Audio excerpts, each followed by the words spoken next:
Assalamualaikum warahmatullahi wabarakatuh. Bismillah walhamdulillah wassalatu wassalamu ala rasulillah wa ala alihi wa sahbihi ajma'in. Sahabat CKS yang dirahmati Allah tabaraka wa ta'ala, apa yang Anda rasakan jika Anda dizalimi, dicaci, diintimidasi, bahkan berujung pada pembunuhan? Tentunya kita semua tahu bahwa ketika kita dizalimi, disakiti, kita akan berusaha membela. Bahkan lebih daripada membela, kita akan membalas. Dan mungkin balasan itu akan lebih kita lakukan melebihi apa yang kita terima. Namun sebagian orang ketika ia terzalimi, maka ia hanya mampu untuk terdiam.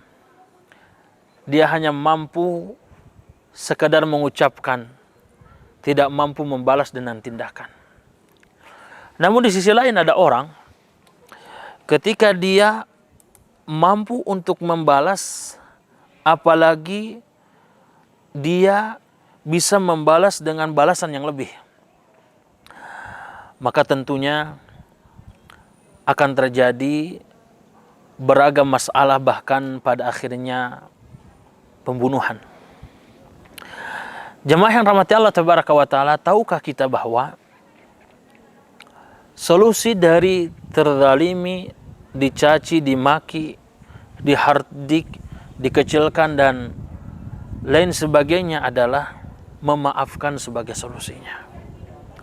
Sekalipun terkadang memaafkan akan lebih sulit untuk kita ucapkan, lakukan tatkala kita mampu untuk membalas, mampu untuk menumpahkan amarah dengan pembalasan yang lebih. Namun disinilah kita pentingnya belajar memaafkan, karena memaafkan hanya milik orang-orang yang berjiwa besar, orang-orang yang memiliki akhlak yang baik, akhlak yang tinggi. Dan hal itu tercermin dari kisah-kisah yang Allah tabaraka wa ta'ala sebutkan di dalam Al-Quran. Kisah yang pertama adalah kisah bagaimana Nabi Yusuf mampu memaafkan saudara-saudaranya di tengah ia mampu untuk membalasnya. Kisah yang panjang itu, kisah yang merekam bagaimana Nabi Yusuf diseret, dihardik, bahkan dibuang ke sumur. Terekam dalam benak dan pikirannya jejak-jejak dari kehidupan kezaliman saudara-saudaranya. Namun pada puncak saudara-saudaranya butuh, ia mampu untuk memaafkan. Ia mengatakan, la yathriba alaikumul yaum yaghfirullahu lakum wallahu arhamur rahimin. Hari ini tidak ada tercaan, tidak ada permusuhan. Yaghfirullahu lakum, Allah telah mengampuni kalian. Dan aku telah mengampuni, memaafkan kalian. Pemaaf hanya dimiliki oleh jiwa-jiwa yang besar, jiwa yang luhur. Karena memaafkan akan menenteramkan jiwa, pikiran. Hal itu juga tercermin dari kisah yang kedua. Kisah yang sebagian para ulama mendhaifkan dan sebagian yang lain mengatakan ada permasalahan di sanadnya. Namun hal ini menarik untuk kita sampaikan. Hari di mana ketika Fathu Makkah, sahabat-sahabat Rasulullah sallallahu alaihi wasallam berduyun-duyun masuk ke kota Makkah.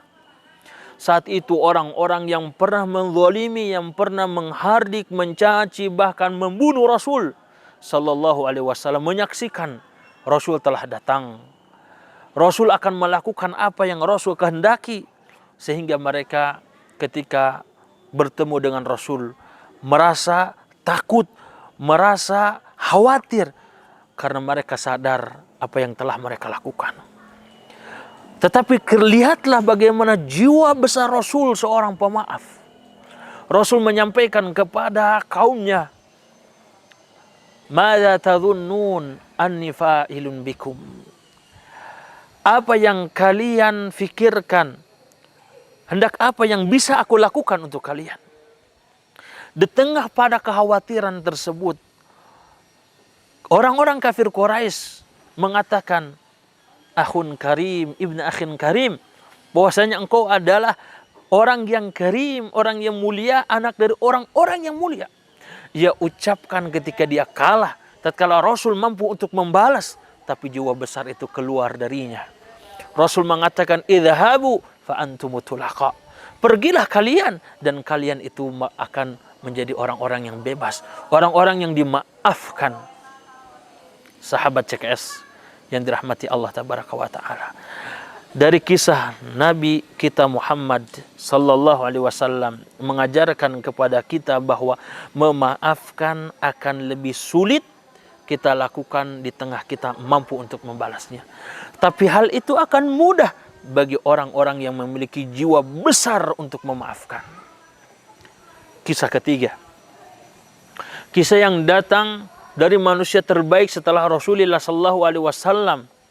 Itu kisah dari Abu Bakar As-Siddiq, ketika beliau selama ini senantiasa memberikan nafkah, memberikan sedekah, infak kepada segelintir orang. Salah satunya adalah Mastah. Orang ini ketika terjadi hadithul ifk, tuduhan kepada anaknya Aisyah, tuduhan-tuduhan keji, melakukan satu perbuatan terkeji bersama Uthman ibn Mu'attal, maka Abu Bakar As-Siddiq radhiyallahu ta'ala anhu menyampaikan, aku akan berhenti untuk memberi kepadanya karena alasan yaitu anaknya dituduh seperti ini dan seperti itu. Melihat kondisi seperti ini wajar untuk tidak memberinya sebagai pelajaran, sebagai subterapi baginya. Tetapi Allah tabaraka wa ta'ala menegurnya dengan firman-Nya, "Falyafu wal yasfahu ala tuhibbuna Allah ayyaghfirallahu lakum." Maka maafkan, rangkullah dia. Bukankah engkau juga mencintai jika Allah memaafkan kamu? Dari kisah Abu Bakar As-Siddiq ini memberikan pelajaran berharga kepada kita, bahwa memaafkan hanya mampu dilakukan oleh orang-orang yang berjiwa besar, dan manfaat dari memaafkan itu akan kembali kepada diri kita sendiri. Sahabat CKS yang dirahmati Allah tabaraka wa ta'ala, dari 3 kisah yang disampaikan tadi, maka tatkala suami ataupun istri, murid ataupun guru, kawan ataupun berteman melakukan kesalahan, maka segeralah meminta maaf, dan kebaikan, ganjaran yang Allah berikan itu diberikan kepada orang yang mampu memaafkan ketika ia mampu membalasnya. Demikian, semoga bermanfaat. Assalamualaikum warahmatullahi wabarakatuh.